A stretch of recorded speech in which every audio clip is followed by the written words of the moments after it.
ఏదైతే హైదరాబాద్ నగరంలో ఉన్న ప్రజల మీద ఎమ్మెల్యేలు మంత్రులు ఏ రకంగా మాట్లాడుతున్నారంటే ఈ రాష్ట్రము తెలంగాణ రాష్ట్రం 10 ఏళ్లు అయింది ఏర్పడి కోర కూడా ఏ చిన్న సంఘటన జరగకుండా కేసీఆర్ నాయకత్వంలో హైదరాబాద్ ప్రజలను కంటి రెప్పలా కాపాడుతున్నారు.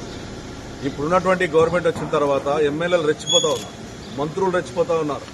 ఓ చిన్న సంఘటన ఆంధ్రలో వెళ్ళిపోండి అనే విధంగా భయంకరంగా ఒక ఎమ్మెల్యేలు మాట్లాడారు. మన శిక్ష తరగతులు పెట్టిరిల్లు మరి స్పీకర్ ఆధ్వర్యంలో శిక్షణ తరగతులు పెట్టినప్పుడు ఇటువంటి భాష మాట్లాడొద్దు అన్నటువంటి ఆలోచన కూడా చెప్పాల్సిన అవసరం ఉంది.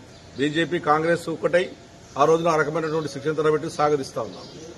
ఇవాళ ఆందోళన తెలిపండి ఇది ఉండొద్దు అని ఒక లాయరు, ఒక అతను, అదేవిధంగా ఒక ఎమ్మెల్యే, అదే ఒక మంత్రి నువ్వు ఏం కంట్రిబ్యూషన్ ఉన్నది సినిమా వాళ్ళది అన్నటువంటి మాటలు మాట్లాడడం నేను ఒకటే కోరుతా ఉన్నాను. ఇక్కడ హైదరాబాద్ నగరానికి సినిమా ఫీల్డ్ తెచ్చిందే చెన్నారెడ్డి గారు ముఖ్యమంత్రి 1989లో చాలా మంది తెలియదు. ఆయన అందరినీ రిక్వెస్ట్ చేసి హైదరాబాద్ నగరం రండి, తమిళనాడు నుంచి రండి అని చెప్పి హైదరాబాద్ నగరం సినిమా ఫీల్డ్ తేవడం వల్ల కొన్ని లక్షల మంది అలా సినిమా హీరోల కన్నా సినిమా కింద పనిచేసేటటువంటి యంత్రాంగం ఏందో కొన్ని లక్షల మంది హైదరాబాద్ నగరంలో జీవిస్తా ఉన్నారు. అసలు వాళ్ళం పొమ్మనే అధికారం నువ్వు ఎవడరాను అని అడుగుతా ఉన్నాను. నీ అధికారం ఇటువంటి మాటలు మాట్లాడితే బిడ్డ ఎవడైనా సరే ఇది హైదరాబాద్ లో తిరగనీయం. హైదరాబాద్ ప్రాపర్ మాది.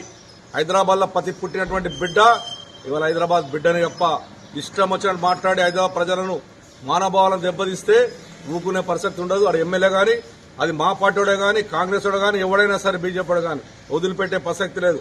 మా ప్రాంత ప్రజలను ఎవడన్నా ఏమన్నా అంటే ఒక శాసనసభ్యునిగా హైదరాబాద్ లో తిరగని అని చెప్పి ఈ సందర్భంగా తెలియజేస్తా ఉన్నారు. మార్చుకోండి.